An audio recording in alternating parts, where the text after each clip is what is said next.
Hello, my furniture friends. Katie here from Salvaged by K. Scott. Summer is finally here and life got really busy really fast. So I don't have time to spend on a new project out in the garage this week, but I thought it might be fun to take a look back at some of my older makeovers, some of my more colorful makeovers, and see if we can't flip a furniture rainbow.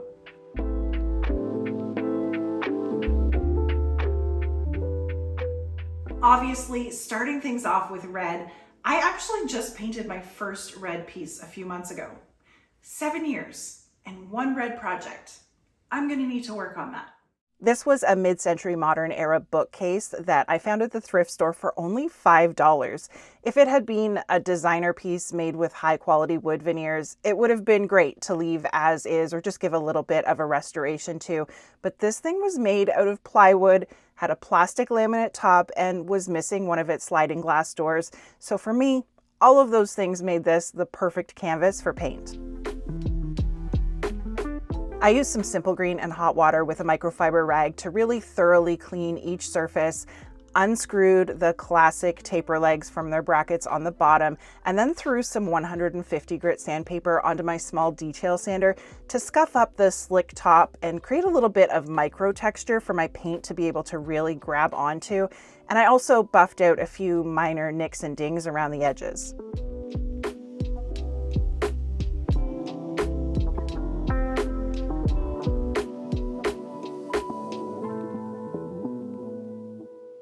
The secret to a really smooth paint job is always lots of sanding along the way and then lots of dust cleanup so that all those tiny little particles that you create don't get stuck in your finish. I had Mr. Salvaged cut me some 1/8 inch thick underlayment plywood down to the same measurements as the remaining glass door so that I could turn this thing into some nice closed storage. I definitely could have had a new piece of glass cut too, but I thought it would be nice to give the new owner a spot to hide any unsightly stuff, the stuff we don't always want on display.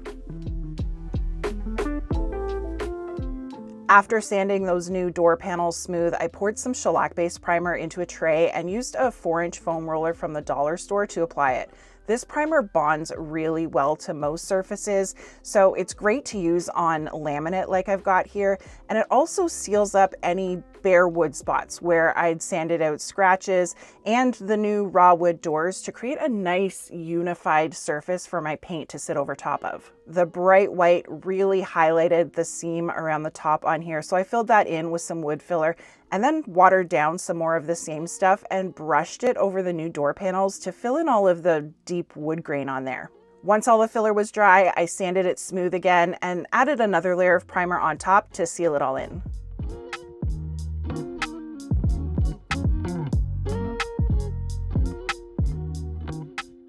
If I'd had a gray tinted primer, I would have just used that from the start, but I don't usually keep any on hand. So I ended up pouring some leftover gray paint that I did have into my pneumatic sprayer and sprayed that over the white. Since I wanted to go red with this project, and going from white to a really saturated red color can take a ton of coats of paint to get a solid finish, this extra layer of gray was really going to help me cut back on the amount of red that I'd need. While that was drying, I camouflaged a few dings on the legs by rubbing in some Restora finish with superfine steel wool, and then I reloaded my sprayer with the final color.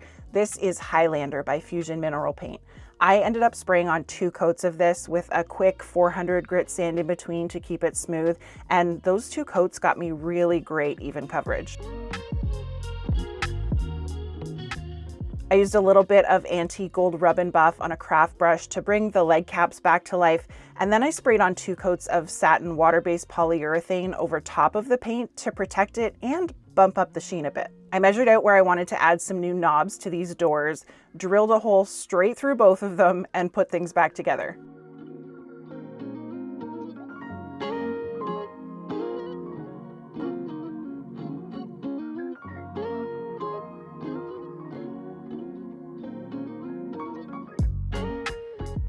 Here's a reminder of how this project started off, and here is what it looks like now. I absolutely love how this red turned out. It's such a statement piece now and can be worked into a room with some great modern vintage flair and accessorized however the new owner sees fit. Next up is orange. Another thrifted mid-century modern piece, this bar cabinet had definitely seen better days. I started by unscrewing and removing the beautiful solid elm base and sanded off the damaged original finish using one of my foam interface pads to help me get around all the curvy bits without accidentally grinding any of that flat.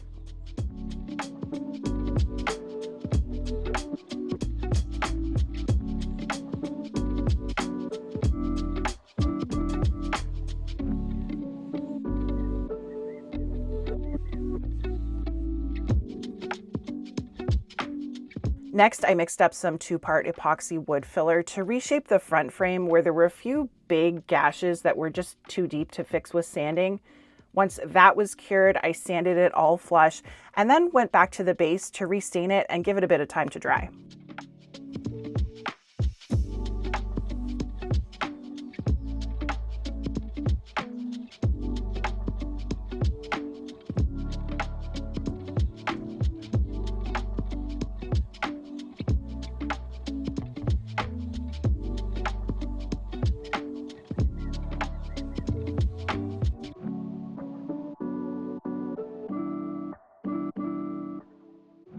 Usually glass doors like this can be lifted out if you get them in the right position, but I could not get these ones out of here, and I'd planned on just working around them, but ended up accidentally cracking one while I was moving things around. Devastating is an understatement. I cried over this door. But after collecting myself, I decided to pivot and replace these with some 1/8" MDF that would slide in the tracks, just like I did on the red piece. I ended up smashing out the rest of the glass with a hammer and cleaning that up. To seal up the porous wood filler spots and any areas where I'd sanded through the original finish to buff out scratches, I primed the cabinet with my shellac-based primer, and while that dried, I also resealed the stained base with some clear lacquer. I had an associate at Home Depot cut a panel of MDF down to match the size of the old doors, test fit them to make sure that they would move easily, and then sanded the primer smooth with some 400 grit sandpaper and loaded up my electric sprayer this time with an alkyd enamel paint from Behr in their color glazed pot. I really felt like this earthy terracotta kept with the time period of the bar and would add a little bit of unexpected spice into a modern home.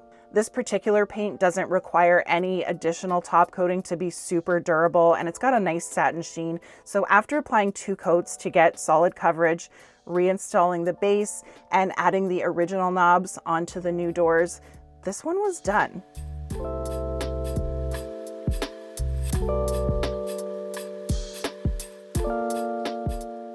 Another quick look at how it started off, and this is the after. Oh, this orange is just scrumptious.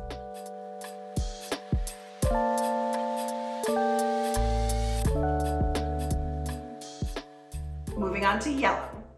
This one is from the 70s and definitely got an era-appropriate makeover. Another thrift store find that I just couldn't leave behind.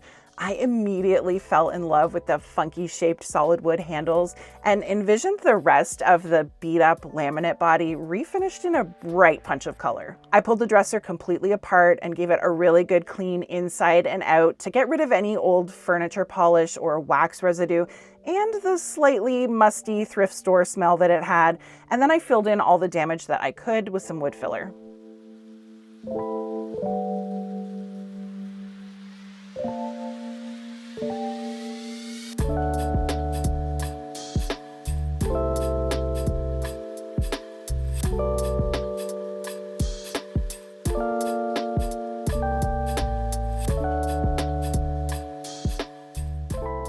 I sanded the wood base on here all the way back to bare so that I could restain it later, and smoothed out the rest of the surfaces to get them all ready for paint.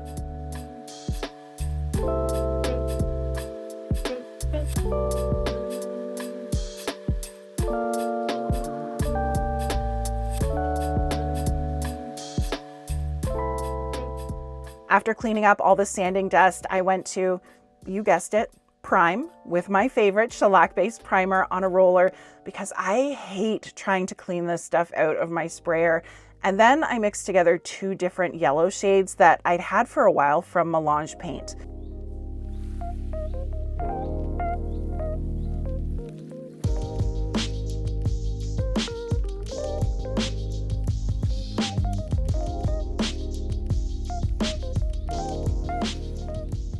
This mineral paint line is discontinued now, but they've switched focus over to their all-in-one line, which has a built-in primer and top coat in it. I added enough water to this mix to be able to spray it nicely, and then filtered it into my pneumatic spray gun. And just like the red paint, yellow pigments tend to be pretty translucent, so it's totally normal to need an extra coat or two to get full saturation.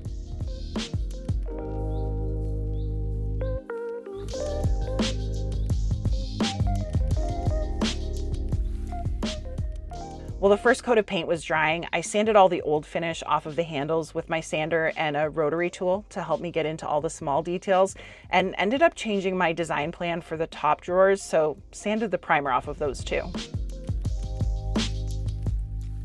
While the next few coats of paint dried, I worked away at restaining the wood components with 2 coats of water-based wood stain. Once everything was dry, I sealed up the matte paint with some more water-based polyurethane in a satin sheen and gave all of the wood accents a rub down with a beeswax and hemp oil blend to protect them.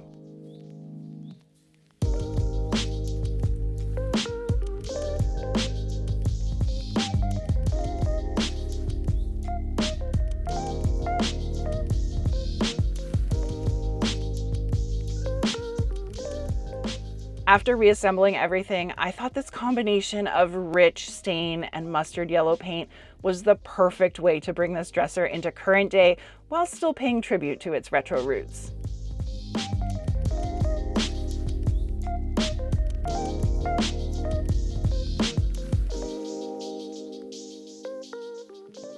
Time for green. Another mid-century, completely laminate chest of drawers here. Oof, this thing was ugly. But what drew me to it was the round hardware on the drawers. I took that off and set it aside and then pried the weird speed bumps on the bottom off of this thing. And after hammering the nails that were holding those back through the other side, I cleaned everything off.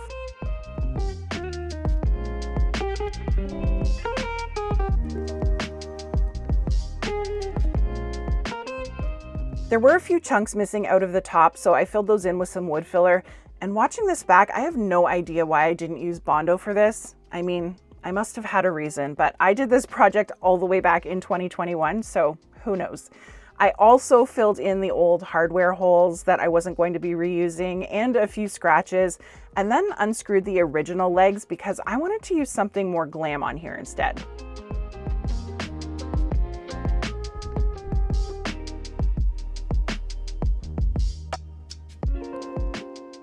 I knew I was going to need some better support on the bottom to install the new legs that I wanted to use, so I cut a strip of wood, fit it inside the bottom frame, and screwed it in place before moving on. When all the filler was dry, I sanded everything smooth and scuffed up the rest, and then switched things up finally and used a different primer. Instead of white shellac-based primer, I opted for a can of clear spray shellac this time. I must have been low on supplies for this one.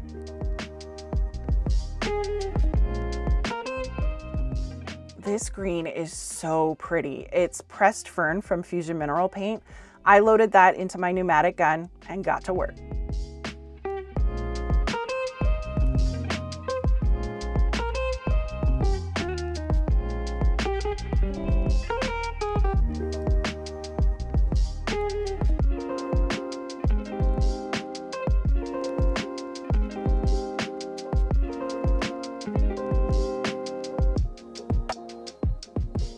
This color didn't get great coverage for me, so I ended up needing to do a total of 4 light coats, sanding in between to keep it smooth. But when I finally had the color built up enough, I moved on to brightening up the original hardware that I was reusing and making it match some new elements. I sprayed those round handles and some new little whistle knobs with a bright gold metallic paint, and then measured out where I wanted the new legs to sit and screwed them into the piece of wood that I'd already added to the frame.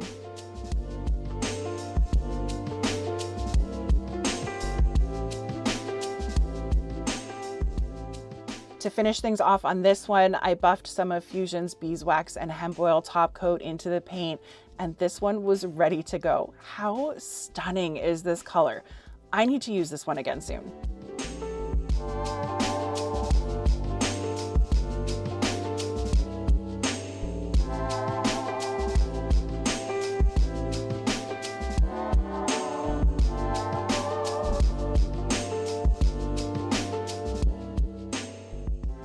Let's do blue. A mismatched pair of Ikea Hemnes nightstands got a really fun bright blue upgrade. They were from the same line, but different colors and a few years apart in manufacturing, so built with completely different materials. The white one was absolutely filthy and covered in stickers, so after pulling up the drawers and taking off the knobs, they both got soaked and scrubbed in some simple green. Luckily, nothing really likes to stick to this Ikea lacquered finish, so it wasn't actually too hard to clean these. I used a little bit of wood filler to take care of a few scratches, and then made sure that the new handles that I wanted to use would work on these drawers. These sit over the top of the drawer, so I had to make sure that there was enough space to accommodate them between the drawer top and the frame.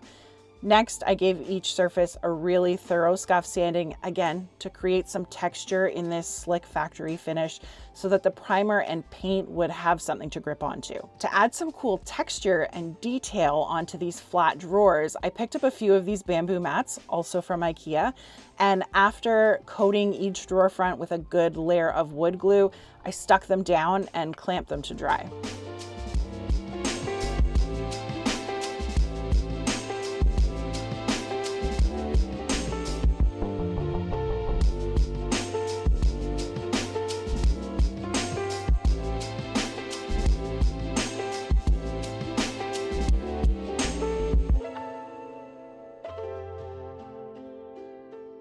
When the glue was nicely set, I used my Dremel multi-tool with a flush cut blade and just followed along each edge to trim away the excess.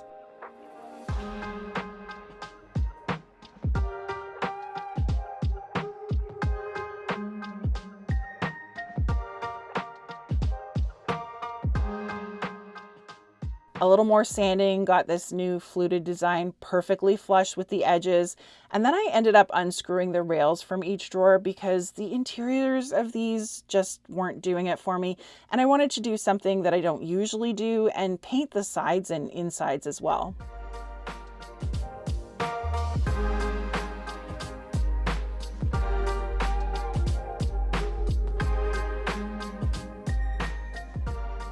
Next, everything got a few coats of primer, bin shellac base, in case you missed it in every other video, to help with adhesion to these stubborn surfaces and seal up any raw areas of MDF on the white table so that it didn't soak up any moisture from the environment, paint, or top coat and start to swell.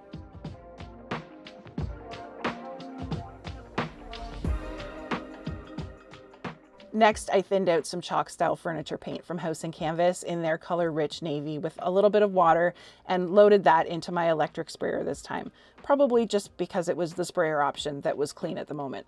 I did the first coat with the tables upside down so that I could get into and around all the legs and ledges, and then I flipped them, lightly sanded, and sprayed on the rest.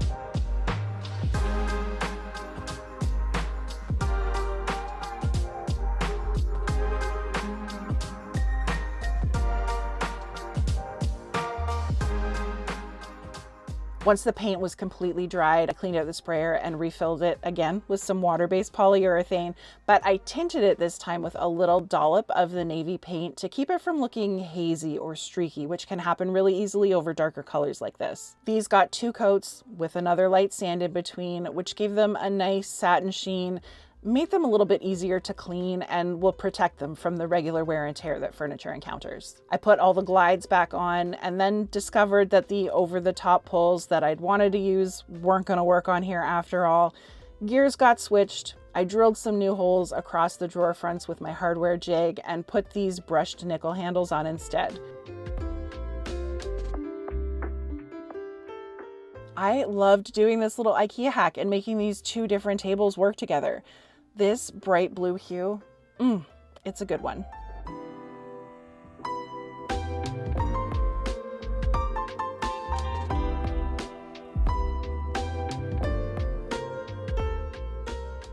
I'm gonna deviate a little bit. Instead of the traditional indigo violet, I'm gonna do purple. Yet another sad brown laminate, mid-century modern style dresser about to get a colorful new look. I love working on these, in case you couldn't tell, just because there are so many of them out in the world and they usually get passed over because they're laminate, but they're actually super sturdy and make great bases for more contemporary designs. I gave this one its spa time with some TSP alternative. Just like Simple Green, it's a great degreaser that will cut through any junk on the surface and get this piece ready for next steps. I undid all the handles as I went and made sure to wash out the insides of the drawers too. And once everything was dry, I started sanding.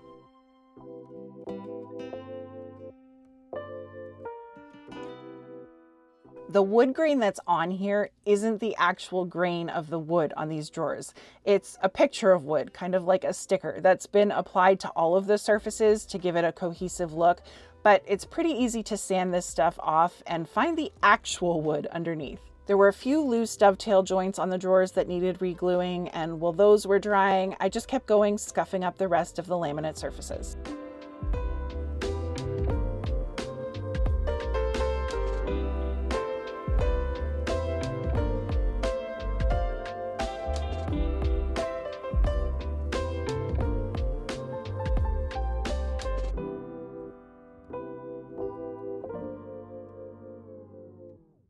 After throwing down a drop cloth and propping up the body on some old paint cans, I filtered some Fusion Mineral paint in the color Elderberry this time into my spray gun. And you're probably thinking, Katie, you didn't prime. And I didn't. Since the paint I was using has a built-in adhesion primer and sticks really well to most surfaces, I didn't have any major repairs with different textures happening, and I wasn't painting over any solid wood that might have tannin bleed through. I took a calculated risk and skipped it for this one.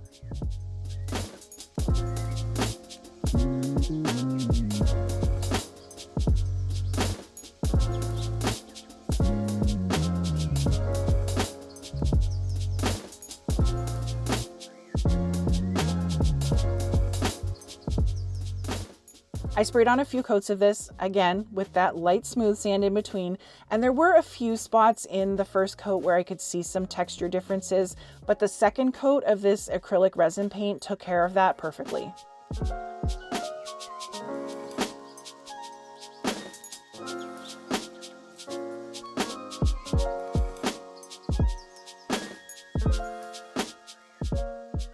For some added protection, even though this paint also has a built-in water and UV resistant top coat, I decided to add a few layers of my water-based poly, tinting it again like I showed in the other projects.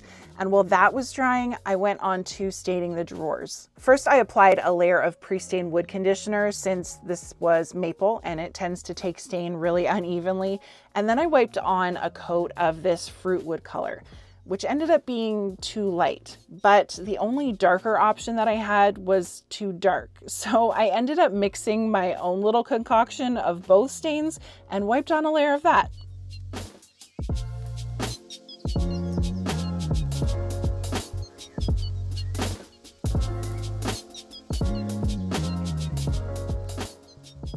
Once that was dry, I sealed it with some furniture salve since I didn't want to use my water-based polyurethane over top of the fresh oil-based stain. And then I cleaned up the hardware, which was missing a lot of its original plating, with some new gold spray paint. These legs didn't have actual brass caps on them, so I created my own with some of the same spray paint on a little artist brush and pulled everything back together.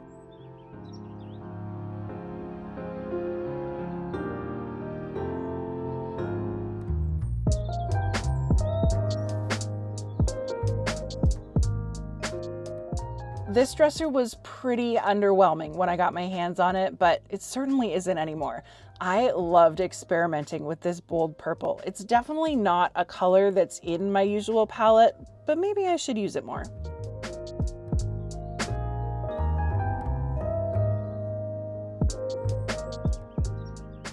And last, but certainly not least, let's do a pink one. I used pink in a bit of an unconventional way this time on the base of a dining table.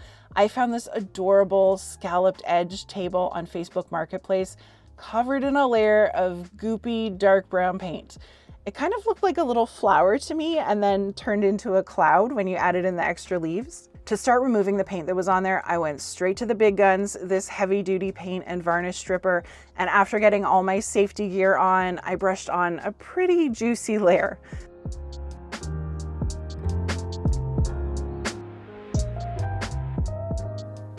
Once I had each section covered, I just laid a bit of plastic over top to keep it from drying out while it was working its magic. When I could easily move the paint around underneath that plastic, I knew it was ready to start scraping.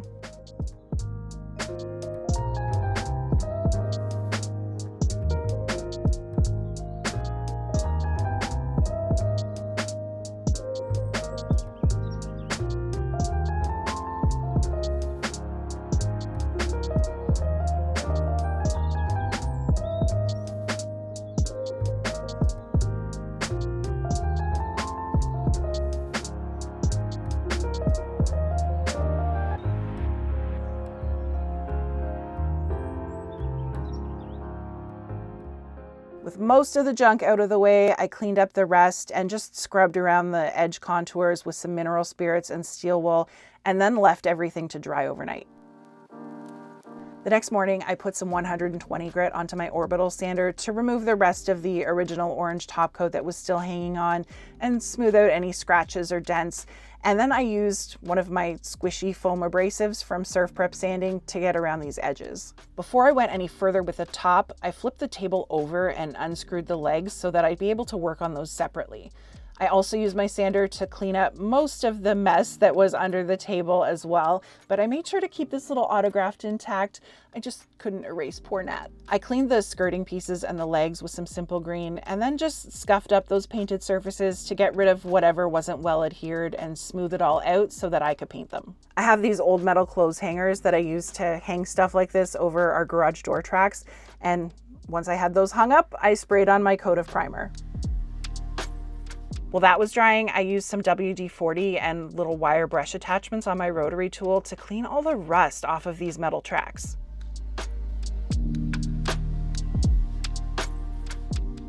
The shape of this piece was just screaming for a fun, girly colorway, so I painted the skirt and the legs in this pretty pale pink from Fusion called Rosewater.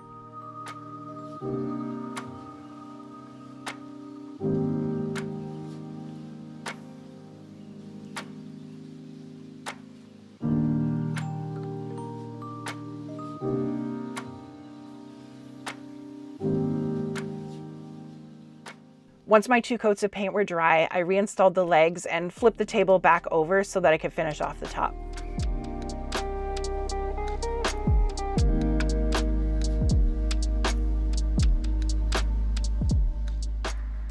I gave it one more sand with some 180 grit this time to make it nice and smooth, and cleaned off all the sanding dust with a damp microfiber cloth. I didn't want this maple to turn that yellowy orange tone again when I applied my new protective coating, so I mixed up some off-white paint with a bunch of water to create a paint wash or water-based stain. I brushed that over the wood one section at a time and then immediately wiped it back with a rag for a really soft, subtle whitewashed effect.